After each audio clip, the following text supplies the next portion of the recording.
Welcome to the Slop Farm. Enjoy the video. You start by confirming hardware and drivers. You need a dedicated NVIDIA or AMD GPU and the latest drivers installed.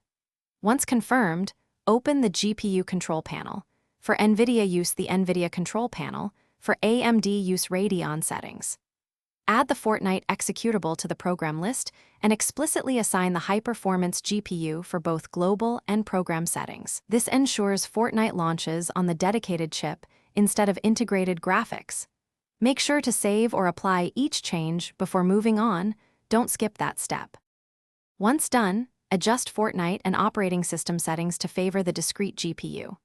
In Fortnite's video settings, choose windowed full screen or full screen and set the rendering mode and quality to match your GPU capability so the dedicated unit gets the full load. In Windows, set power mode to high performance and ensure the GPU is prioritized in the graphics settings. If Windows still falls back to integrated graphics, you can disable the integrated GPU in Device Manager temporarily.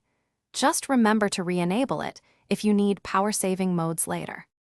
Finish by verifying the dedicated GPU is active. Run Fortnite and check Task Manager or GPU-Z to see GPU utilization. If the dedicated GPU isn't used, update both Fortnite and your GPU drivers. Perform a clean driver install from the vendor's tool if problems persist. Make sure power profiles and thermal conditions aren't throttling performance.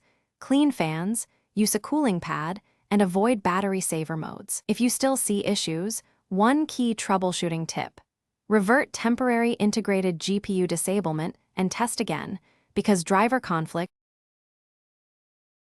Thanks for watching.